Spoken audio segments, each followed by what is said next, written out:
ସମାଜରେ ଯେଉଁ କାର୍ଯ୍ୟ ପୋଲିସ କରେ ଭାଷା କ୍ଷେତ୍ରରେ ସେହି କାର୍ଯ୍ୟ ବ୍ୟାକରଣ କରିଥାଏ। ବ୍ୟାକରଣ ହିଁ ଠିକ୍ ଏବଂ ଶୁଦ୍ଧ ଭାଷାରେ ବ୍ୟବହାର ଶିଖାଇଥାଏ। ପ୍ରଥମେ ଭାଷାର ବିକାଶ ହୁଏ, ତାପରେ ବ୍ୟାକରଣର ବିକାଶ ହୋଇଥାଏ। ବ୍ୟାକରଣ ଜ୍ଞାନ ଆମକୁ ସମାଜ ସ୍ୱୀକୃତ ଭାଷା ପ୍ରୟୋଗ କରିବା ପାଇଁ ଶିକ୍ଷା ଦେଇଥାଏ।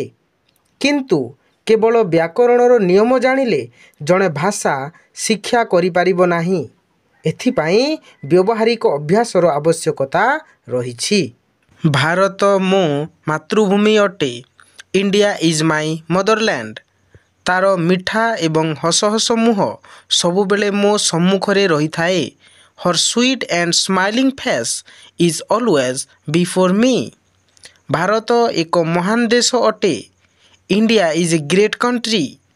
ସେ ଅନେକତା ମଧ୍ୟରେ ଏକତାର ଏକ ଅସାମାନ୍ୟ ଉଦାହରଣ। She is a unique example of unity in diversity. ଉତ୍ତରରେ ହିମାଳୟ ପର୍ବତଶ୍ରେଣୀ ଅବସ୍ଥିତ। In the north is Himalayan range. Kashmir ଠାରୁ କନ୍ୟାକୁମାରୀ ପର୍ଯ୍ୟନ୍ତ ଭାରତ ଗୋଟିଏ। From Kashmir to Kanyakumari India is one. Himalaya ହେଉଛି ପୃଥିବୀର ସବୁଠାରୁ ବଡ଼ ପର୍ବତ ଶ୍ରେଣୀ। ଦ ହିମାଲୟାଜ୍ are the highest mountains in the world. ହିମାଳୟରୁ ବାହାରିଥିବା ପ୍ରମୁଖ ନଦୀ ହେଉଛି ଗଙ୍ଗା, ସିନ୍ଧୁ ଏବଂ Brahmaputra. The Ganga, the Sindhu and the Brahmaputra are the main rivers come from the Himalayas. ଅନ୍ୟ କେତେକ ନଦୀ ମଧ୍ୟ ହିମାଳୟରୁ ବାହାରିଛନ୍ତି। Many other rivers also come from the Himalayans. Allahabad ନିକଟରେ ଯମୁନା ଗଙ୍ଗା ସହିତ ମିଶିଛି। The Yamuna joins the Gangas near Allahabad. ଆମ ସଂସ୍କୃତି ବହୁତ ପୁରୁଣା ଏବଂ ଏହା ଆମକୁ ଗର୍ବିତ କରିଥାଏ। Our heritage is very old and it gives us a sense of pride. ଅନେକ ମହାନ ବ୍ୟକ୍ତି ଭାରତରେ ଜନ୍ମ ନେଇଛନ୍ତି। India has produced many great man. Ashok, Akbar, Rana Pratap, ଶିବାଜୀ ଆଦି ମହାନ ଶାସକ ରହିଛନ୍ତି। ଅଶୋକ, ଆକବର, ରାଣା ପ୍ରତାପ, ଶିବାଜୀ etcetera have been great rulers. Gandhiji ମହାନ ବ୍ୟକ୍ତିମାନଙ୍କ ମଧ୍ୟରୁ ଜଣେ ଅଟନ୍ତି। Gandhiji is one of the greatest man ever born. 15 ଅଗଷ୍ଟ 1947ରେ ଭାରତ ବ୍ରିଟିଶ ଶାସନଠାରୁ ମୁକ୍ତ ହୋଇଥିଲା। India became free from British rule on the 15th of August 1947। ସେଠାରେ ଐତିହାସିକ ମହତ୍ତ୍ୱ ଥିବା ଅନେକ ସ୍ଥାନ ଏବଂ ସ୍ମାରକ ରହିଛି। There are many places and monuments of historical interest. ଅଜନ୍ତାର ଗୁମ୍ଫା ନିଜର ସୁନ୍ଦର ଚିତ୍ରକଳା ପାଇଁ ପ୍ରସିଦ୍ଧ। The Ajanta caves are famous for their beautiful ପେଣ୍ଟିଂସ୍।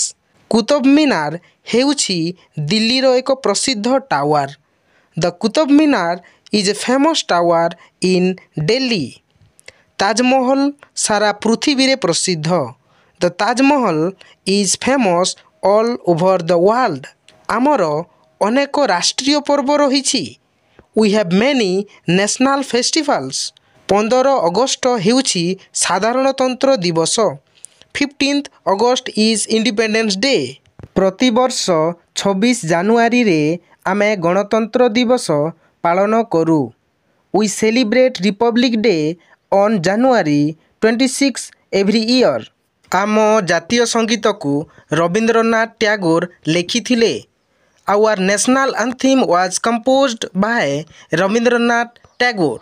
ଜାତୀୟ ଗୀତ ଗାଉଥିବା ବେଳେ ବା ବଜାଉଥିବା ବେଳେ ଆମେ ସ୍ଥିର ହୋଇ ଛିଡ଼ା ହେଉ।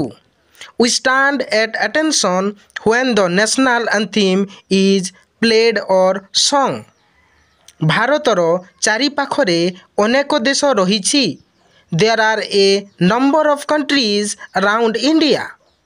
ଏହି ରାଷ୍ଟ୍ରଗୁଡ଼ିକ ଆମ ପଡ଼ୋଶୀ ଅଟନ୍ତି। These nations are our neighbours.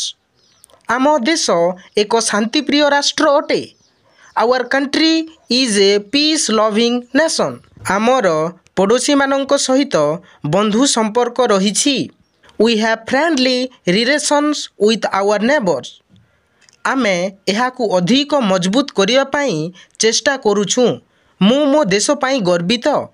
We are trying to make them more strong. I am very proud of my country.